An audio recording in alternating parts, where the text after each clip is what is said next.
mujeres dedicadas a hacer la tecnología, como decían ellas mismas, a hacer la tecnología, mujeres dedicadas a la ciencia, a la investigación. Qué importante, ¿verdad? Estos sectores y sobre todo después de la pandemia creo que los hemos puesto muchísimo más en valor. Creo que hemos podido responder de alguna forma a la pregunta de esta mesa redonda, ¿tiene género la inteligencia artificial? Bueno, escuchábamos a alguna de ellas que nos explicaba que posiblemente sí haya un sesgo de género porque precisamente quienes están detrás de esos algoritmos, quienes los generan, son hombres. Hoy llueve, pero brilla el sol y hay que tener en cuenta todos los caminos, todo el proceso que estamos siguiendo y no hay más que ver lo que hemos visto aquí. Mujeres poderosas que lideran empresas, mujeres referentes, líderes en los sectores donde trabajan. Nos daban un dato. Si nos fijamos, por ejemplo, en las universidades, el 70% son hombres, el 30% son mujeres en las carreras de ciencia, pero nos daban sus ejemplos también. Cómo, de qué manera las mujeres abren camino, se abren camino en estos sectores tan importantes y de referencia. Continuamos con esta jornada. Les recordamos que este evento se está retransmitiendo en streaming, que estamos recibiendo muchos mensajes a través del hashtag ForbesW, evento que se retransmite en Forbes.es, en el canal de YouTube, en el de Vimeo y en el de Twitter. En esta mesa redonda también ha salido un titular. A mí me gusta mucho hablar de titulares, supongo que la profesión lo llevamos los periodistas. Los pequeños cambios traen grandes consecuencias. Hoy es 3 de marzo. A partir del 5 de marzo, es decir, en 2 días, todas aquellas compañías con más de 50 empleados van a tener que poner en marcha un plan de igualdad. También nos hablaba de ello la ministra Irene Montero y creo que es muy importante poner en valor, dar visibilidad a aquellas ventajas que esto supone, sobre todo a nivel productivo, ¿no? Nos hacía referencia la ministra Montero que las empresas funcionan mejor cuando hay precisamente igualdad. Hay que promocionar el talento femenino precisamente para que exista un talento sin género. Parece fácil, ¿no? Pero a veces es un poco complicado. Ya está todo listo aquí para recibir a los participantes de la siguiente mesa redonda, que va a tener como título Corresponsabilidad y la nueva paternidad. Habla con ellos, corresponsabilidad y la nueva paternidad. Vamos a hablar de los planes de igualdad, de esos mecanismos que están llevando a cabo las empresas y también de esos tópicos que estaréis conmigo, todavía existen, ¿no? en la sociedad, que todavía imperan en la sociedad. Creo que ya podemos ver el panel, el elenco, que a mí me gusta mucho hablar de esto, de esta mesa redonda. Habla con ellos, corresponsabilidad y la nueva paternidad. Es una mesa redonda que está moderada, va a estar moderada por el periodista Juan Ramón Lucas. Nos acompañan Isabel Valdacabras, directora de la Fábrica Nacional de Moneda y Timbre, Marta Cotrina, responsable de Cultura de Endesa, Carlos Casas, responsable de Recursos Humanos del BBVA y Cristina Barranco, directora gerente de OMD España. Aquí tenemos ya los sillones listos para que comience esta nueva mesa redonda. Creo que ellos también están preparados para dar comienzo a este nuevo coloquio muy interesante y del que seguramente vamos a sacar muchísimos titulares, como estamos sacando ya de ese conversatorio con la ministra de Igualdad y también de esa mesa redonda que hemos escuchado hace apenas unos minutos. ¿Tiene género la inteligencia artificial? Yo ya no hablo más y doy paso a ellos, a los expertos que nos van a dar muchos detalles de corresponsabilidad y la nueva paternidad. Os dejo con ellos.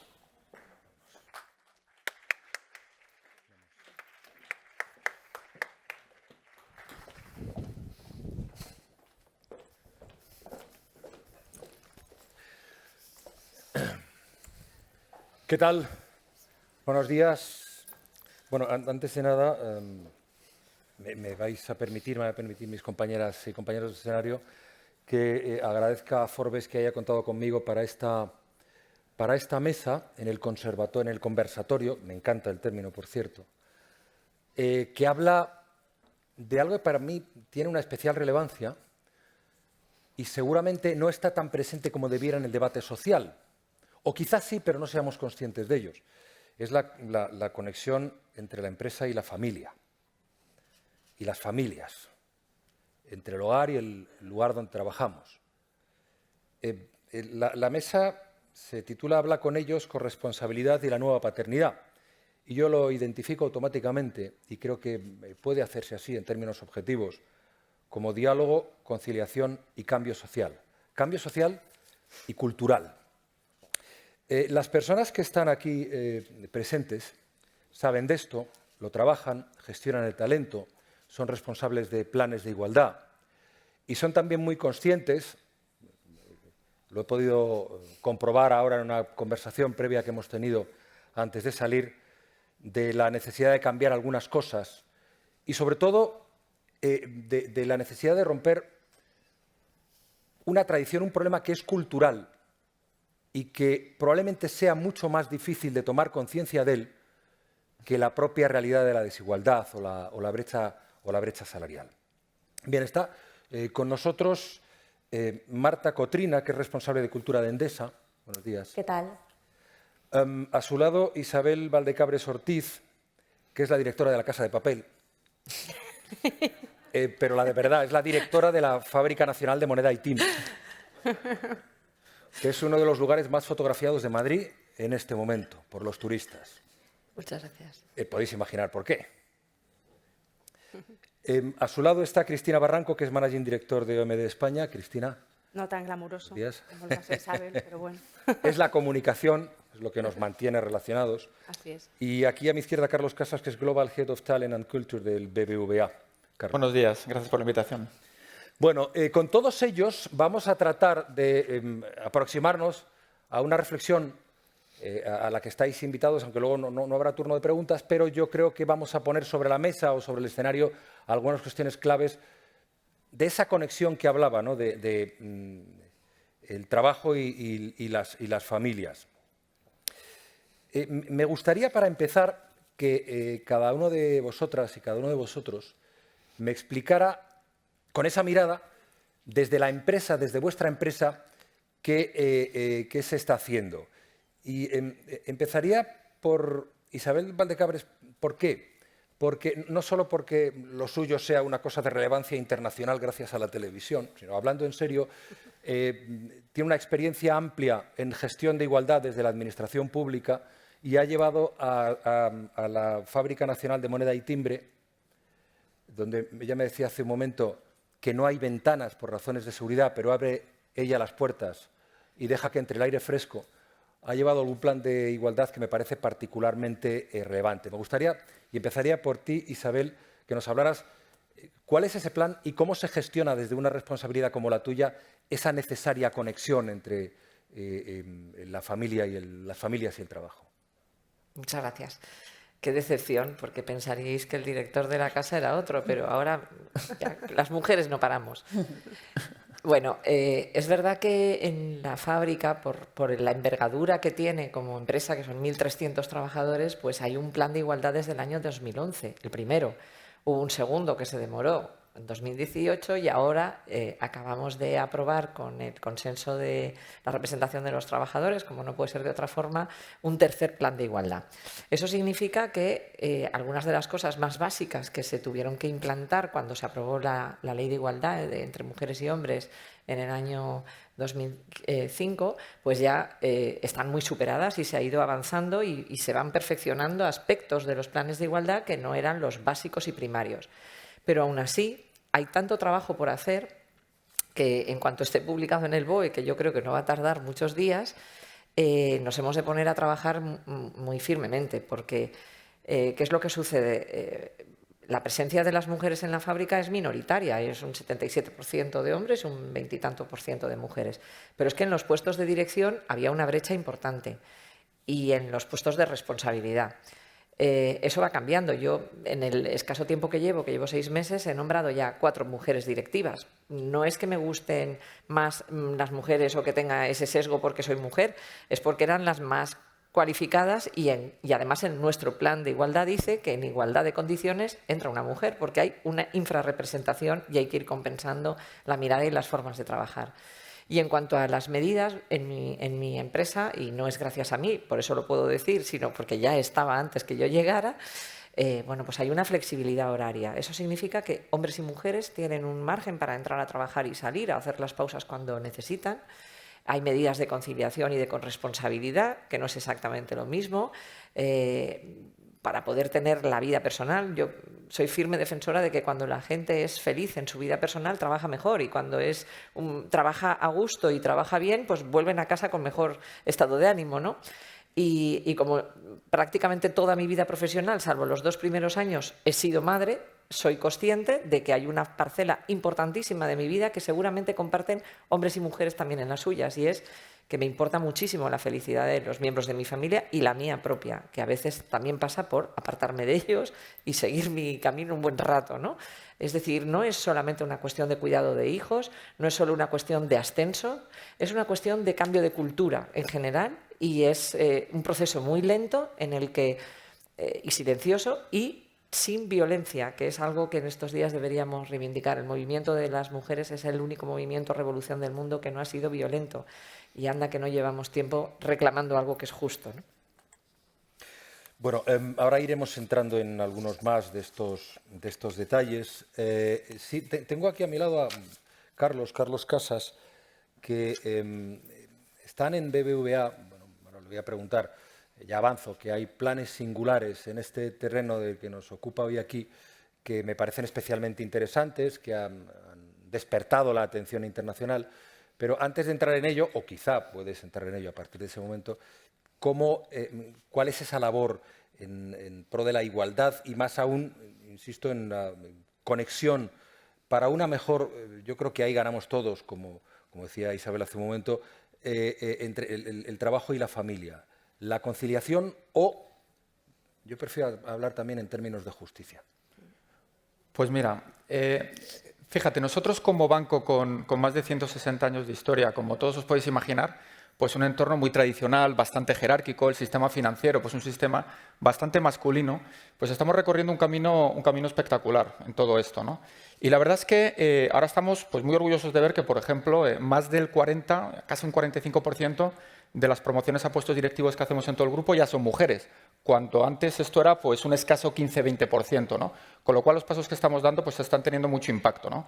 Y el camino que hemos recorrido pues partía de lo más básico, ¿no? Que yo creo que es lo que todo el mundo se enfocaba hace unos cuantos años, que en el fondo era pues vamos a identificar a mujeres con potencial, vamos a asegurar que los procesos de selección y de promoción contamos con ellas, vamos a ver cómo podemos articular y cambiar procesos para que florezca más talento femenino. Eso fue un primer paso. Pronto nos dimos cuenta que eso tenía las patas cortas, porque no resolvía el problema de fondo que había, ¿no? Y empezamos a trabajar en otras cosas, en mentalidades, comportamientos, sesgos, y hemos llegado a formar a más de 30.000 personas del banco para que aprendan a identificar sus propios sesgos a la hora de tomar decisiones. Y eso fue otro paso que nos ayudó. Pero creo que el paso definitivo, que es lo que entronca con lo que me estabas preguntando, es cuando empezamos a ver que en el fondo el gran problema que teníamos pues era un problema en el que nosotros a las mujeres las tratamos de manera distinta. Para promocionar el talento femenino, a ver qué podemos hacer para ayudar a las mujeres, ¿no? Que yo creo que es el enfoque erróneo. Y es ahí cuando vimos que más que trabajar en los tracks, ¿no? En los caminos profesionales para las mujeres o las mamás, ¿no? Lo que a veces se llama los mommy tracks, tenemos que hacer todo lo contrario, es trabajar en los daddy tracks, en tratar de asegurar de que todas las personas de este banco, de que particularmente los hombres, pues tengan una aproximación a su vida social, a su vida familiar, sus otras obligaciones, que cree un campo igual, ¿no? un campo balanceado, ¿no? ¿Y eso a qué nos llevó? Pues nos llevó pues, a muchas cosas, a trabajar, lo comentaban antes, en elementos de flexibilidad, en elementos también de tener role models, padres de alta responsabilidad que empezaban a comportarse de otra manera, la extensión que hicimos de los planes alrededor de las bajas por paternidad, por ejemplo en México, donde tenemos un banco enorme, en Turquía, pues allí las bajas por paternidad estamos hablando de 5 días. Nosotros hemos multiplicado eso por 5 para tratar de crear condiciones, ¿no? Así que muy interesante todo lo que hacemos y tratamos de tener ese enfoque para ayudar también a los papás y a los hombres a que asuman su responsabilidad. Oye, perdona porque hay todavía dos personas que no han tomado la palabra, pero has dicho una cosa que me parece interesante y no quiero dejarla escapar ahora. Claro, vosotros sois una multinacional. Las políticas de igualdad ¿Las políticas de integración son igual en Turquía, en México, en España? ¿El planteamiento global del banco es el mismo? Absolutamente. Y no te puedes ni imaginar el compromiso que hay en ese sentido. Cuando nosotros identificamos que teníamos que trabajar en asegurar un campo, como digo, equilibrado de juego para hombres y para mujeres, eso se convirtió en una política global. Y de hecho, todos los trimestres en el Comité de Dirección Global del Grupo vemos datos específicos acerca de esto, cómo está evolucionando. Y pedimos al responsable de México que cuente qué está haciendo. Esos elementos de compromiso y responsabilidad más allá de un eslogan son los que hacen toda la diferencia. Claro, lo digo porque, bueno, luego lo abordaremos un poco más adelante. Estamos hablando de una cuestión cultural que tiene distintos grados en distintas sociedades, en distintos países. Marta Cotrina, responsable de cultura de Endesa, otra gran empresa también. Bueno, en estos momentos las eléctricas están en boca de todos por lo que están y encima por lo que nos viene. No sé si luego te puedo preguntar algo de cómo nos puede afectar en el futuro, que me temo que no bien, pero estamos en lo que estamos, Marta. Desde el punto de vista de vuestra empresa, esa política de justicia, de conciliación, de solidaridad, ¿cómo la gestionáis? ¿Cómo se gestiona? Insisto, políticas de igualdad en toda la empresa, pero políticas también de conexión empresa-familias. Sí, nosotros tenemos presencia también en más de 30 países, que también tenemos los planes de igualdad para todos los países, aunque hay medidas que son muy locales. Más allá de los planes de igualdad, que en el nuestro, por ejemplo, hay 60 medidas de conciliación, pues lo importante es que luego la gente las coja con corresponsabilidad. Porque claro, si no, lo que ocurre es que las 60 medidas las cogen solo las mujeres. Entonces, nosotros tenemos un plan, digamos, adicional al plan de igualdad, es como un plan a mayores, ¿no?, que trabaja mucho el tema de sesgos inconscientes, que comentaba el compañero, ¿no?, de decirle a los gestores que cuando toman decisiones están teniendo un impacto en los datos, ¿no?, y en los temas de diversidad, porque no son conscientes, porque la discriminación es muy sutil. A lo mejor nosotros somos un 75% de hombres y un 25% de mujeres, pero la gente no lo ve. Dice, no, pues si hay las mismas mujeres que hombres, pues no hay brecha salarial, pues si hay muchas mujeres managers. Entonces, nosotros con datos vamos y les decimos, oye, mira, en los últimos 5 años no has nombrado ninguna mujer manager, en los últimos 5 años no has promocionado a ninguna mujer, tienes esta brecha salarial. Entonces dicen, pero eso será casualidad. Qué casualidad que en todas las áreas ocurra esto, ¿no? Entonces, quizá no es fruto de la casualidad. Yo creo que aflorar esos sesgos inconscientes es la primera vía para tomar conciencia y actuar. Otra parte muy importante es el tema de los estereotipos. Nosotros trabajamos con psicólogos especializados en psicología evolutiva. Sabemos que desde los 6-7 años se forman los roles de género y es a los 10 años cuando empiezan las creencias limitantes asociadas a esos roles de género. Pues vamos ahí a los colegios y trabajamos con los profesores, con las familias, porque vemos que muchos de esos estereotipos que se están fomentando en la infancia tienen luego repercusión en la edad adulta. Y ahí se trabaja los espacios, se trabaja el lenguaje, se trabaja los referentes femeninos, porque luego eso nos está llevando a un liderazgo también desigual. Si a la mujer le han dicho desde pequeña que es mejor que esté más callada, que es bueno que exprese sus emociones porque así pues esa victimización hace que la cuiden, que se tiene que ocupar del cuidado, pues esto que le están diciendo lo contrario al hombre está perjudicando a ambos géneros. O sea, los estereotipos perjudican a los dos y tenemos a líderes luego que no contemplan la parte emocional, con lo cual están siendo malos líderes, y a mujeres que están adoptando un estereotipo masculino y que son auténticas brujas en el sentido, bueno, sí, ahora hablaremos, lo digo un poco cañero, pero... Los masculinos, es verdad. Cristina Barranco, Managing Director de OMD España, tiene responsabilidad en un sector que yo no sé si es mayoritario, yo creo que es mayoritariamente femenino, el de la comunicación, pero en el que, te lo pregunto y después vamos a la otra cuestión, ¿se percibe brecha y cómo se resuelve esa brecha y se busca ese reparto de responsabilidades, ese diálogo para la conciliación? Bueno, yo no tengo tan claro que se perciba brecha. Os avisaba antes, vengo a intentar romper mitos humildemente, ¿vale? Efectivamente es un sector, OMD es una agencia de comunicación y publicidad y medios en concreto, y es un sector, la industria del marketing, donde más de la mitad de las licenciadas son mujeres. En nuestro caso, el 70% de la plantilla son mujeres. En el comité de dirección, mitad y mitad. Está sobrevenido que los planes de igualdad están más que implementados. Y yo me siento orgullosa de estar en una industria, en una compañía que también humildemente trata de abanderar un cambio. O sea, Isabel apuntaba al tema del cambio cultural, ¿no? Y nuestra compañía tiene una media de edad más o menos de 32 años. Entonces, imaginaos cómo vienen las nuevas generaciones de fuerte en cuanto a totalmente cambio de chip. O sea, adoptan las medidas con una naturalidad y una autenticidad brutal, sin importarle lo que dirá el colectivo mayoritario, ¿no? Una baja paternal de 4 meses, es que es lo más normal. Entonces, nosotros como compañía implementamos, por supuesto, todos los planes de igualdad que da lugar y luego tenemos una cultura, y también apelábamos a eso, ¿no? Yo creo que hay que añadir a la conversación la palabra cultura, ¿no? La cultura corporativa, que todos hablamos de esto, ¿no? Y pocos saben lo que es, pero nuestra cultura corporativa está tremendamente anclada en la flexibilidad y en el desempeño y en la productividad, independientemente de que seamos hombres o mujeres. Y eso lo pone de manifiesto cuando el núcleo directivo de la compañía, ya os digo, el 67% de los cargos directivos y senior en la compañía son mujeres. Entonces también apelabas tú, Carlos, a esto, ¿no? A decir, oye, independientemente de que sea hombre o mujer, lo que importa, o no sé si ha sido Isabel, ¿no? Son las competencias y que realmente la persona pues cumpla con ello, ¿no? Entonces, desde nuestro lado, pues sí que nos gusta decir, y además nos dedicamos a la comunicación, ¿no? Que es un entorno tremendamente cambiante, porque al final nosotros conectamos marcas con consumidores y el consumidor está cambiando. Y hoy hablábamos antes, charlando de las nuevas generaciones, de lo que nos están pidiendo, ¿no?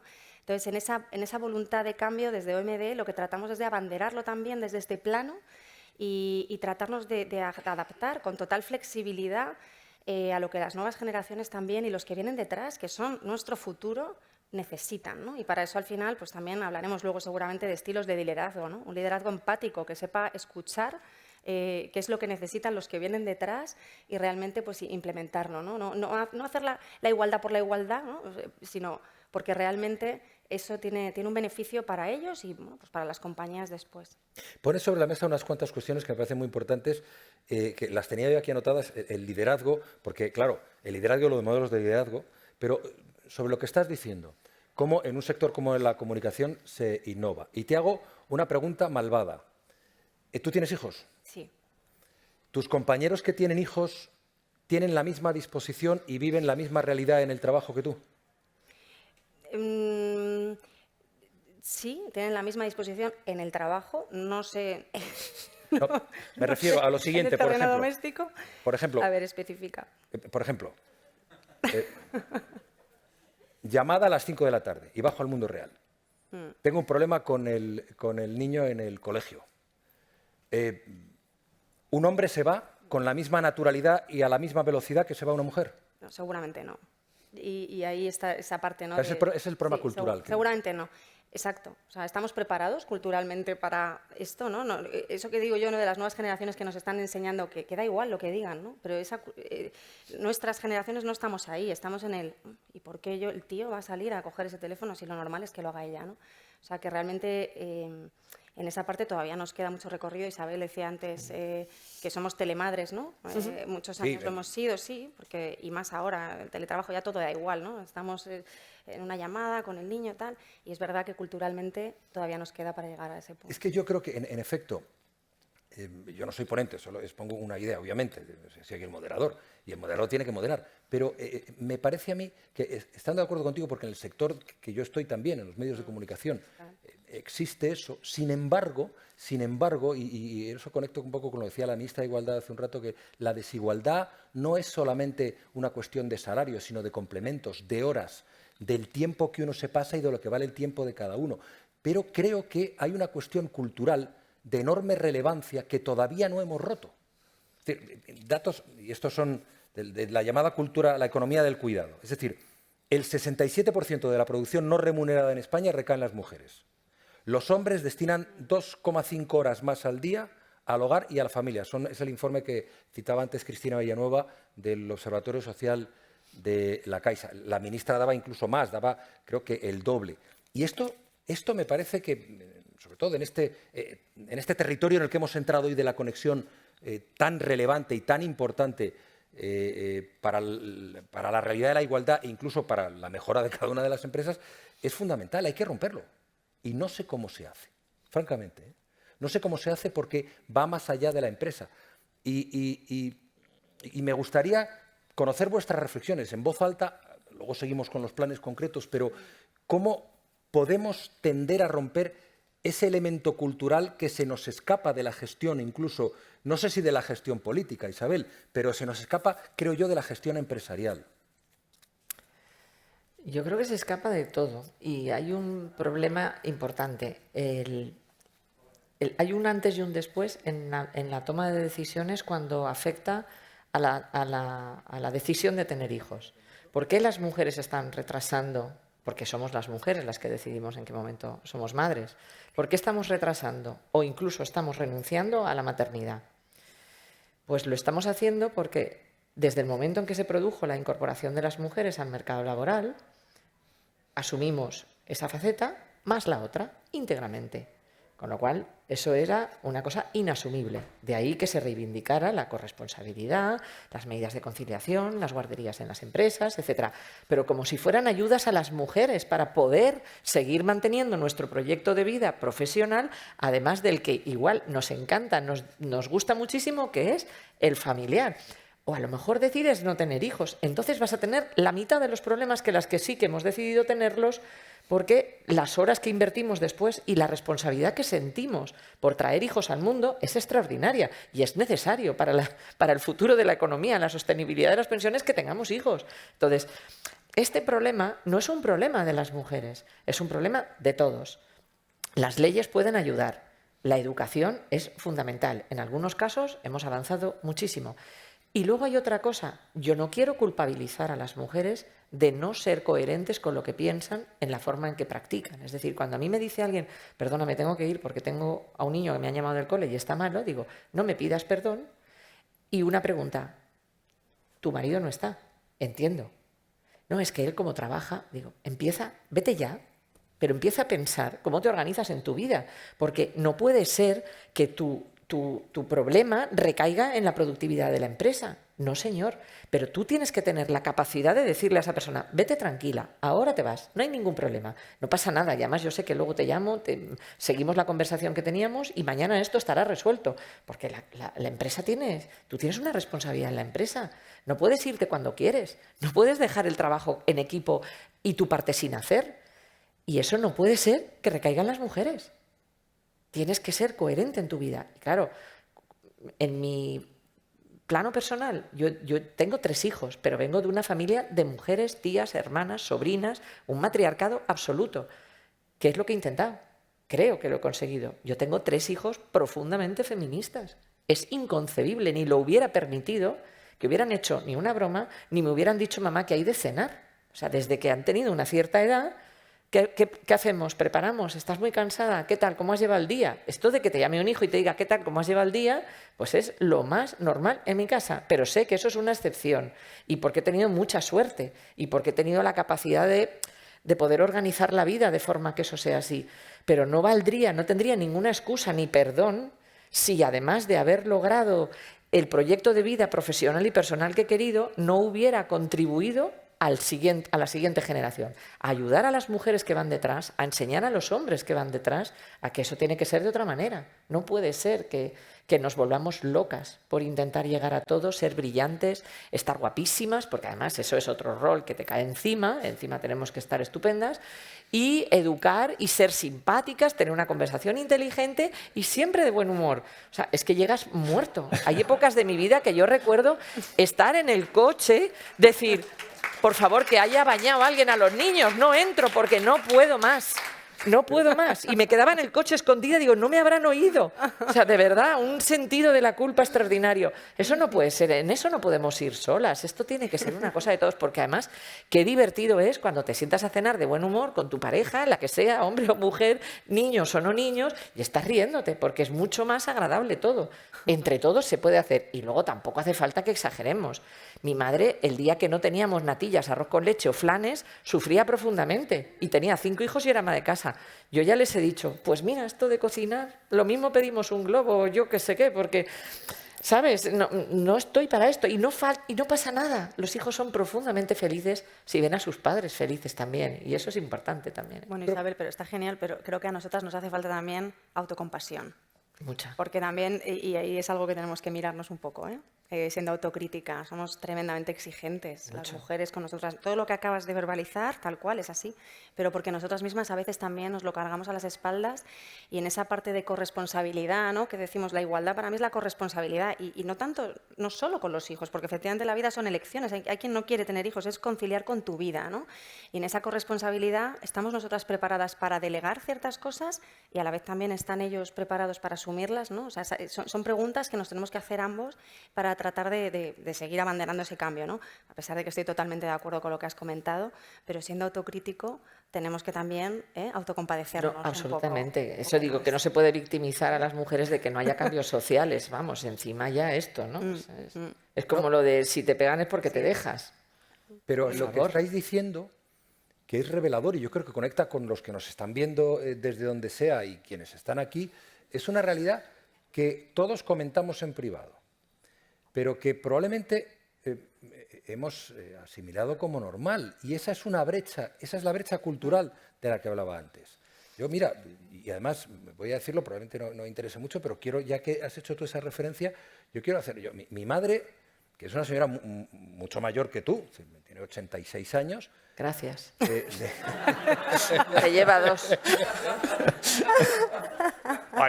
La diplomacia es lo mío desde que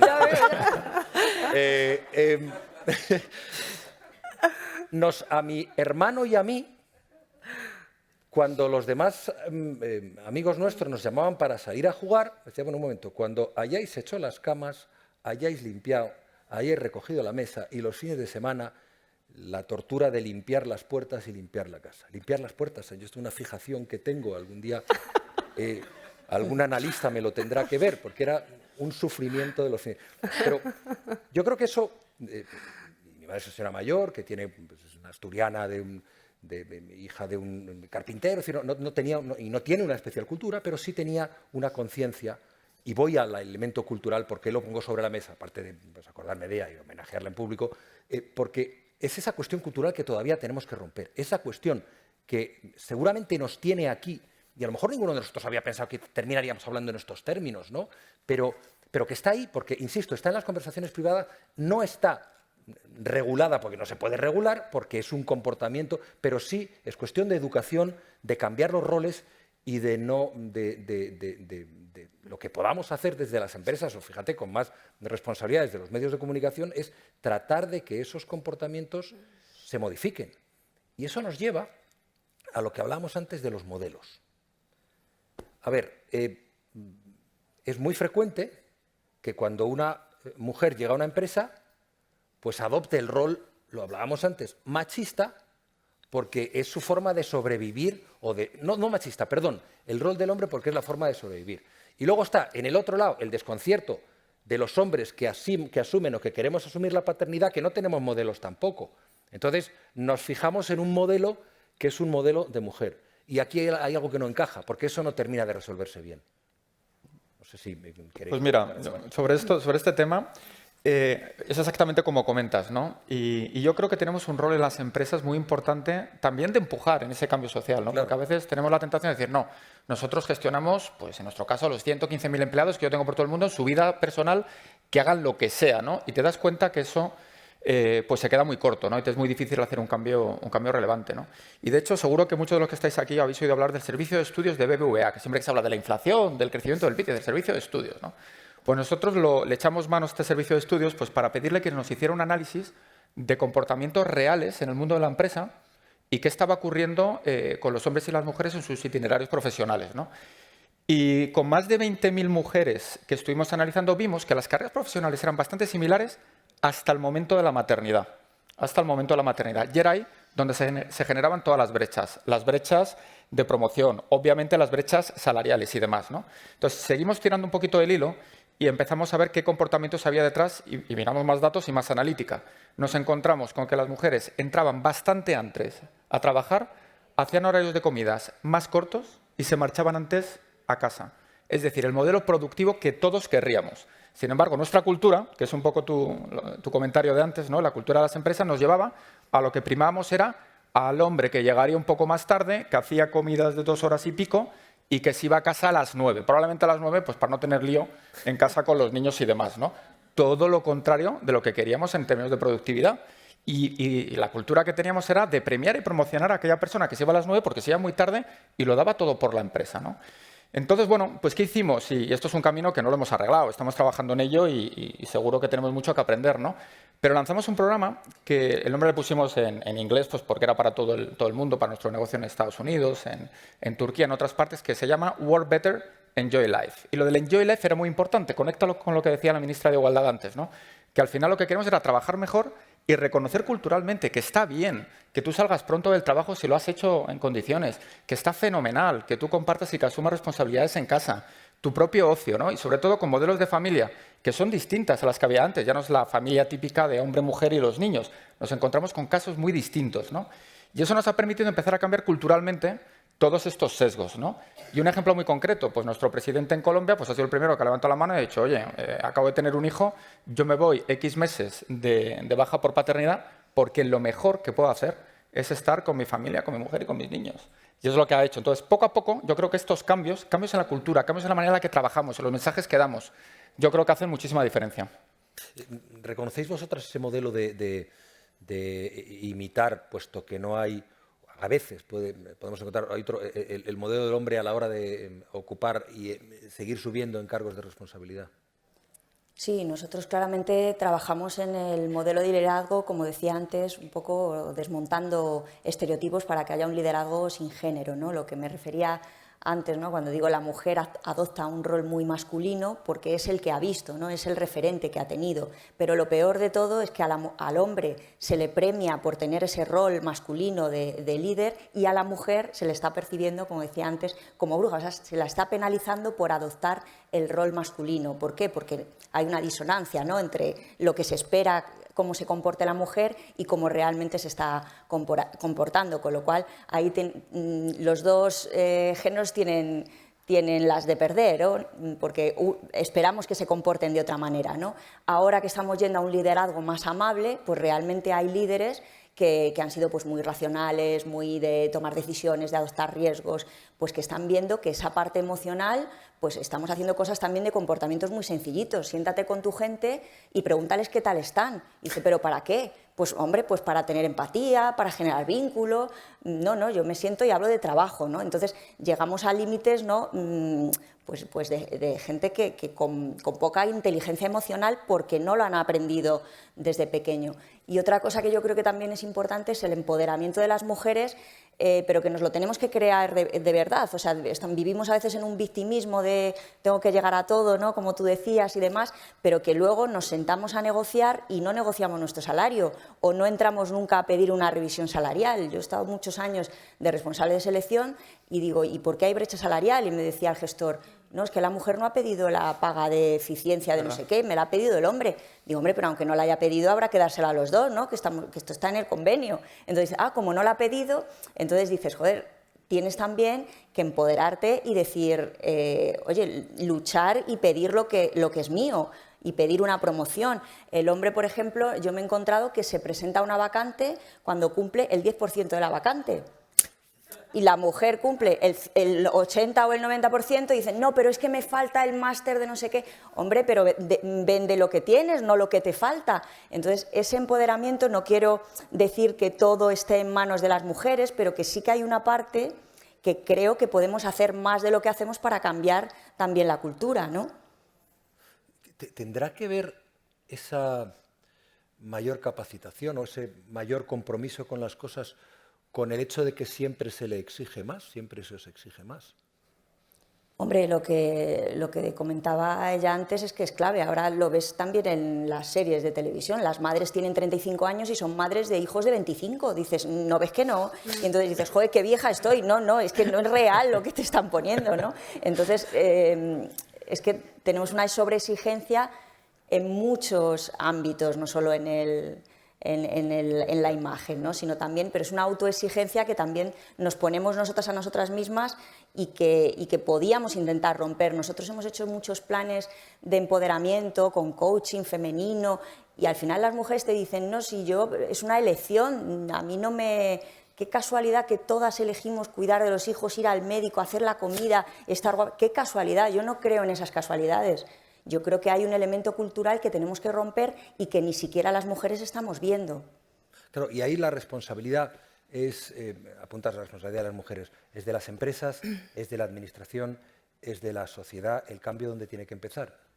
Aquí el planteamiento inicial era que vamos a ver qué podemos hacer desde la empresa. Mira, yo en toda la diversidad profesional que he tenido, que creo que no he estado más de 3 años o 4 en ningún sitio, he estado mucho tiempo en uno de los puestos más gratificantes que he tenido, que es la universidad. A mí aprender y enseñar y compartir con alumnos me da la vida.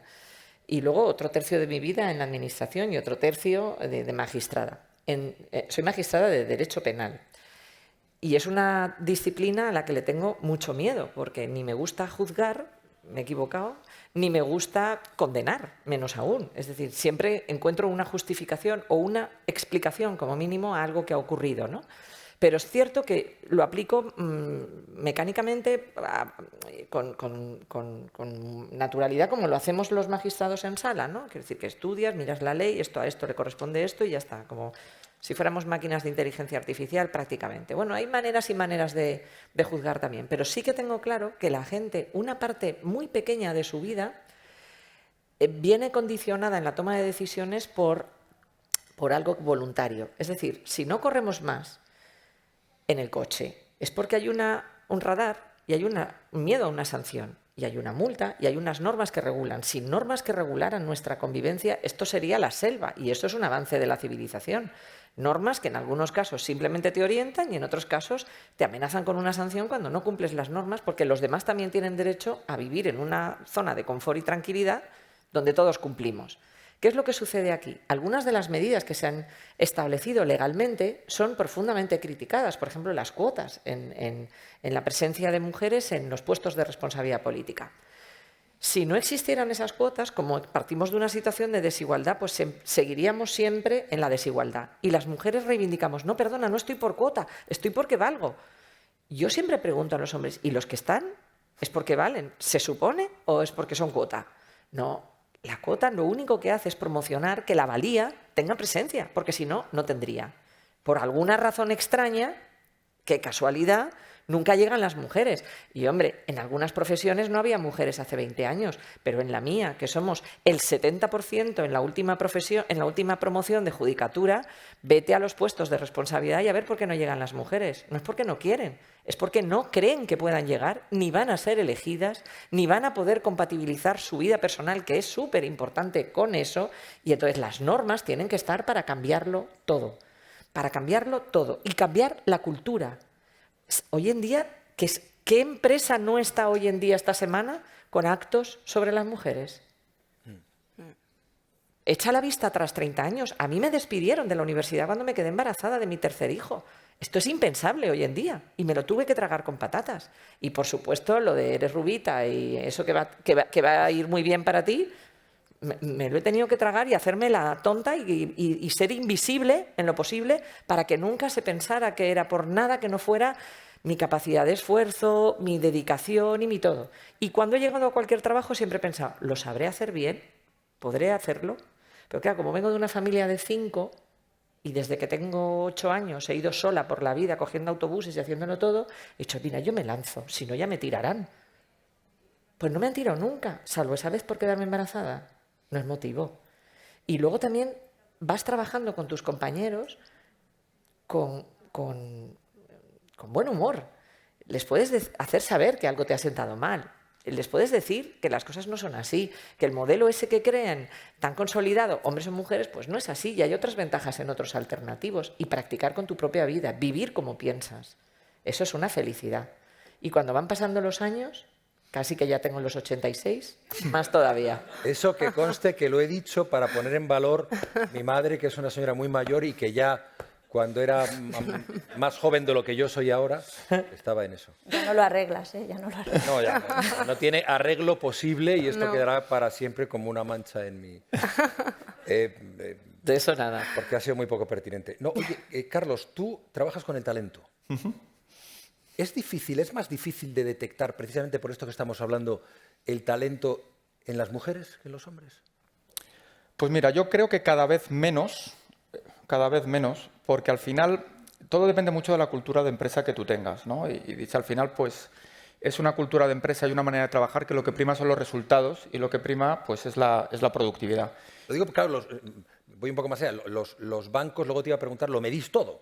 Lo medís todo. Y bueno, ahora iré con medir estos movimientos de los que estamos hablando. Pues mira, te comento. Yo creo que hemos progresado muchísimo porque es verdad, insisto, lo decía al principio de esta conversación, que estamos hablando de instituciones de cientos de años de historia muy jerárquicas, muy masculinas y las cosas cuestan cambiarlas. Y es verdad pues que antes el talento estaba más escondido en ese sentido. Desde luego el femenino, pues a la vista estaban los resultados, pues no fluía lo suficientemente bien. En la medida en que nos hemos ido moviendo hacia unas culturas donde lo importante no es el presencialismo, es la productividad, los resultados, la cultura de todos nosotros está cambiando, pues eso empieza a ser distinto. Aún así, y conecto con lo de las cuotas que comentamos antes, nosotros también tenemos que forzarnos a tomar las buenas decisiones y tenemos que forzarnos a asegurar que identificamos el talento allá donde está, porque todavía no estamos en una fase donde todo esto ocurra de manera muy natural. Te pongo un ejemplo concreto, ahora que me preguntabas por lo de medir.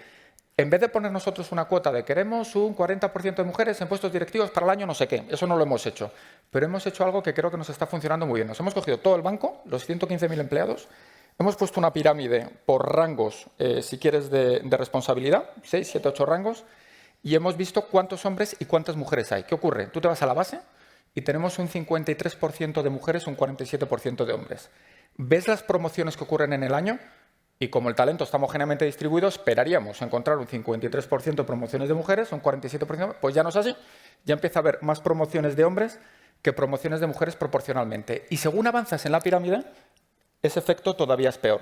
Entonces, ¿qué hemos hecho? Pues verlo todos los trimestres. Vuelvo al comentario de antes, cuando te decía que esto lo ponemos en la agenda del presidente, del consejero delegado, de toda la alta dirección, y vemos unidad de negocio, cómo se está comportando todo esto.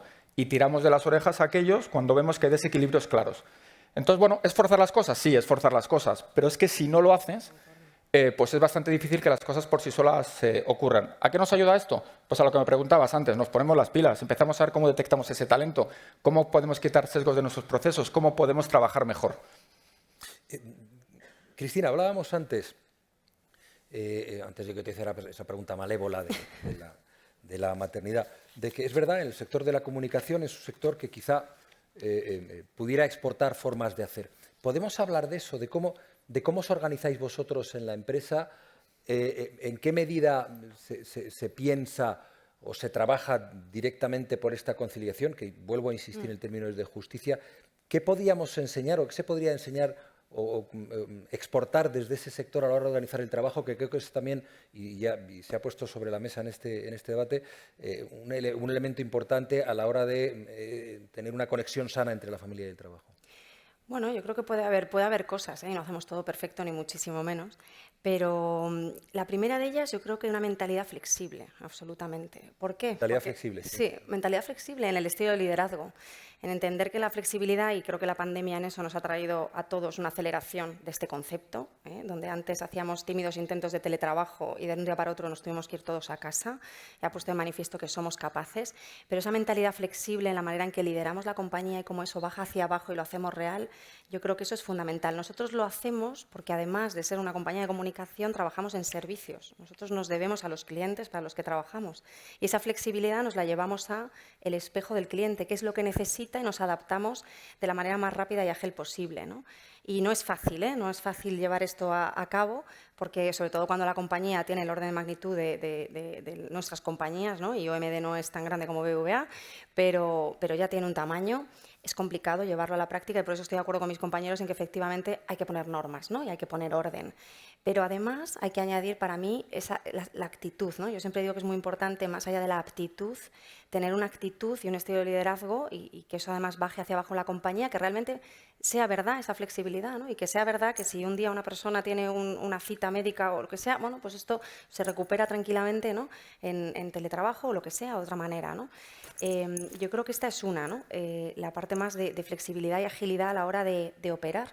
Y Y es un tema de mentalidad. Apelabais antes a la cultura, y yo que me dedico a trabajar para marcas y posicionar marcas, esto tarda años en cambiar. O sea, no es un lanzamiento de producto, ¿no? Que lanzamos una oferta, se vende y en 2 semanas he conseguido mi objetivo. No, es que estamos hablando de cambiar el posicionamiento de marcas o culturas. Son cosas muy fuertes, ¿no? Que al final, y yo vuelvo a apelar a las nuevas generaciones, creo que nos van a ayudar mucho en este cambio. Estamos ya dando pasos y seguiremos dando pasos, y esto seguirá vivo, y los planes de nuestras compañías, esto no tiene una fecha de fin, ¿eh? Este plan es continuo, o sea, porque al final, no sé, o sea, yo creo que el status quo, lo que antes valía ya no vale, ¿eh? Y además en los 2 últimos años y con las situaciones geopolíticas que estamos viviendo ahora mismo, ¿de qué estamos hablando? O sea, tenemos que cuestionar de verdad lo que antes valía y seguir reinventándonos, seguir reaprendiendo, y pensar mucho más en ecosistemas mucho más amplios que el de nuestra propia compañía también. Yo creo que la manera de pensar que tenemos en la comunicación, ¿no? Porque os digo, nos dedicamos a eso, a asesorar a nuestros clientes cómo tienen que vender más, cómo tienen que posicionar sus marcas, nosotros nos lo llevamos también a nuestro terreno, y creo que tenemos que tener una mentalidad también mucho más abierta en ese sentido. Y para nuestros profesionales también, ¿no? En esa escucha que decía antes, para ser mucho más flexible y ágil a la hora de entender, bueno, pues cómo podemos operar de otra manera. Entonces, bueno, son conceptos como muy etéreos, ¿no? Nos falta tangibilizar, y vosotros que estáis en finanzas y demás diréis, claro, la comunicación es así. Pero a pesar de ser conceptos etéreos, esto se puede llevar a la práctica. A mí, versus el caso de Isabel, me contrataron de 8 meses embarazada para un puesto directivo. Y que fue hace 4 años, ¿verdad? Que no fue hace tantos, ¿no? Pues, oye, vamos a poner la nota positiva, ¿eh? O sea, esto está cambiando a pasos agigantados, y realmente se puede, ¿no? Y yo creo que, joder, pues bueno, hay líderes, y por eso yo de verdad insisto muchísimo, las cosas se cambian de arriba abajo, en gran parte, en las compañías. Entonces, insisto mucho en los modelos de liderazgo generoso, empático. ¿Generoso por qué? Porque al final, para exigir a nuestros profesionales tenemos que dar. Es que si no, la compañía no va a ningún lado, ¿no? Y al final el profesional se sentirá desmotivado y se irá. Entonces, yo creo que esa generosidad en el estilo de liderazgo es fundamental, y yo creo que es algo que también implementamos desde la comunicación, porque decíamos antes, al final en OMD nos dedicamos a tratar de influenciar, ¿no? A tratar de persuadir. Entonces, eso también tenemos que implementarlo con la gente con la que constituye nuestro equipo. Nuestro principal activo son las personas, además, en una empresa de servicios. Entonces, es que si no tenemos eso cubierto, y a la gente motivada y a la gente en ese mismo barco, ¿no? Entendiendo que la hoja de ruta de la compañía es esta, y que la manera de pensar, nosotros cuando hacemos procesos de selección también hemos incorporado el tema de las soft skills y el tema cultural a los procesos de selección, más allá de las aptitudes, que por supuesto técnicas son fundamentales también para determinados puestos. El que una persona tenga una afinidad cultural con la compañía y viceversa también es un elemento fundamental para que luego las cosas funcionen, porque si no, los caminos en algún momento se van a separar. Creo que me he ido un poco de tu pregunta, Juan Ramón, discúlpame. Me parecía interesante. Además, tenemos que ir cerrando ya. Yo os pediría una reflexión final para esta conversación, que me parece que ha discurrido por un terreno muy interesante que para todos, que es el de lo que nos ha permitido identificarnos a todos con el problema real y con la necesidad por resolver, ¿no? Entonces, yo no sé si estáis dispuestos a hacer un cierre pensando, porque me gustaría mucho pues, hablar de más políticas concretas. Joder, Isabel ha llegado a una casa que tiene, es así, que tiene muchísimos años, ¿no? Y entonces me hablaba la segunda mujer en presidirla en 400 años, claro, desde que empezó la CECA. Claro, eso es un horror. Tú me hablabas de 3 planes de igualdad, pero tú has llegado y has abierto ventanas que no había, ¿no? Entonces me gustaría, pues un poco, para terminar, ¿qué es lo que estáis haciendo? Un poco la pregunta que le hacía a Cristina y que se puede exportar, y lo mismo le preguntaría también a Marta y a Carlos para ir cerrando ya. Yo, por cerrar, antes dije una cosa, yo procuro vivir como pienso, y creo que las mujeres hemos incorporado en el mundo empresarial y en la vida social y laboral en general una forma de hacer las cosas, probablemente porque también hemos tenido la ventaja de haber tenido desarrolladas una serie de cualidades por los roles clásicos de ser flexibles, porque hemos criado hijos cada uno de una manera, y entonces sabes adaptarte a su forma de educar. No se te ocurre imponer un modelo para todos el mismo, y somos compasivas con el error ajeno y perdonamos, y somos empáticas para que todo el mundo en nuestro entorno esté bien. Hay muchísimos hombres que son empáticos, que son cariñosos, que son flexibles, pero eso, como no estábamos en el mundo laboral, no lo habíamos llevado a ese mundo. Ahora, en vez de la agresividad, la competitividad y ser un sátrapa, pues lo que se lleva es ser flexible, adaptarte, ir por objetivos y además ser eficiente. Bueno, pues bendito sea. A partir de ahí, como mujer yo tengo un compromiso personal y es que desde luego a todas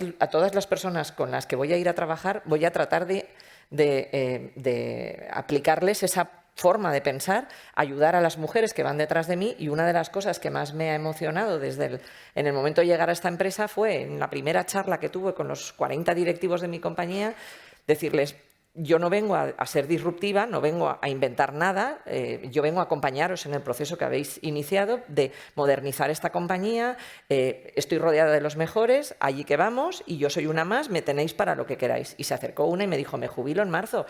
Es que yo he llegado demasiado pronto a esta compañía, yo quiero trabajar contigo. Claro. Porque claro, esto no es lo que he vivido en esta casa 40 años o 50 que llevan, la media de mi empresa son 55 años. Y luego me fui a visitar a la primera mujer que fue secretaria de dirección, que es una mujer que tiene 98 años y que aún vive, y me fui a verla porque me mandó una carta y un libro de las memorias que había escrito en su etapa de la compañía. Y dije: esta mujer debe ser un cañón. Me fui a verla, me fui a visitarla, me dijo: ¿que eres la presidenta? Y le dije: sí. No me lo puedo creer. ¿Y has venido a mi casa? Y yo le decía, pero mujer, ¿cómo no voy a venir? Si eres venerada, te conoce todo el mundo, me has mandado una carta, vengo a hacerte un regalo y a que me enseñes cosas que seguro que se me han escapado de la historia de esta casa. Porque la humildad es lo más importante para una persona que tiene que ir acompañada de otras y reconocer su valía y potenciarlas. Y si son mujeres, ni te cuento. Ella había sido mi pionera y ahora ya llegamos todas detrás. Gracias por haberlo hecho. Ojalá yo pueda ayudar a alguien en la misma situación humildemente. No me cabe duda. Marta.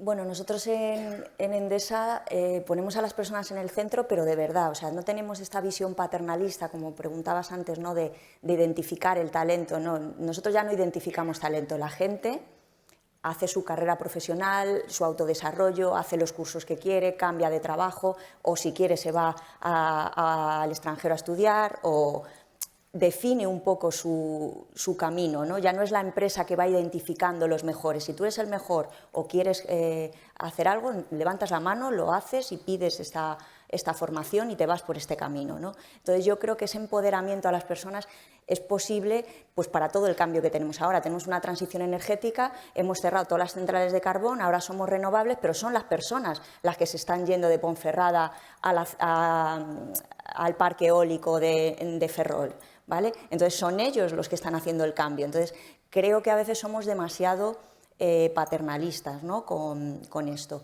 Y otra cosa que yo creo que he comentado al principio y que es básica es estar muy en contacto también con la sociedad. Una manera de estar en contacto con la sociedad es estar en contacto con los colegios, con las universidades, ¿no? Porque ahí realmente puedes también cambiar desde la infancia esos estereotipos que nos están arrastrando toda la vida, y que tú vas ahora a un colegio público o privado y las canchas de fútbol ocupan todo el patio y las niñas tienen un espacio así para jugar, o los niños, como son más inquietos, en clase los ponen delante porque así los tienen más controlados y les están dando un protagonismo. O sea, todo, ya no hablo del lenguaje inclusivo o de la falta de referentes femeninos en la historia, que también, sino que desde ahí, a pesar de estar en el siglo XXI, todavía vemos unos estereotipos muy marcados, que se van rompiendo, sí, pero que hay que seguir y que queda camino por recorrer.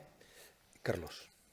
Pues mira, mi reflexión final, en primer lugar, que para que el talento florezca, para asegurar que damos lo mejor de nosotros, lo que necesitamos son entornos basados en la confianza. Y eso luego te lleva a la flexibilidad, te lleva al empoderamiento. Yo creo que es un rasgo cultural muy importante de cualquier empresa y que desde luego nosotros está en el corazón de lo que hacemos. Y luego el otro comentario que quería hacer es la valentía. O sea, creo que al final, para romper temas, ya hemos comentado muchos ejemplos, pues a veces pues te tienes que arriesgar y tienes que hacer cosas valientes. Y nosotros, por ejemplo, pues antes de la pandemia, que ahora ya no sería tan rupturista, pero cerramos todas nuestras oficinas corporativas a las 7 de la tarde para que todo el mundo se fuera a casa y romper con estereotipos. No te puedes ni imaginar el pushback que tenía entre el resto de miembros del comité de dirección del banco. Pero hay que hacer cosas de estas para romper. O como cuando en México o en Turquía iluminamos las sedes corporativas con la bandera arcoíris el Día del Orgullo Gay, para decir que esto es un lugar abierto para todos. Estos son movimientos también que creo que nuestras posiciones, como empresas grandes que somos, podemos marcar también mucho el camino social. Muy bien. Carlos, Cristina, Isabel, Marta, muchísimas gracias. Como le digo siempre a mis compañeros de tertulia, he aprendido mucho de vosotras. Y es verdad, y yo creo que todos lo hemos hecho. Y quizá haya sido inconsciente, desde luego no voluntario, pero que haya cerrado Carlos y lo vaya a hacer este moderador, que somos hombres, porque precisamente si estamos hablando de romper estereotipos y si estamos hablando de cambios culturales, quizá debamos ser nosotros los que con más ahínco nos esforcemos en ese sentido. Gracias a todos.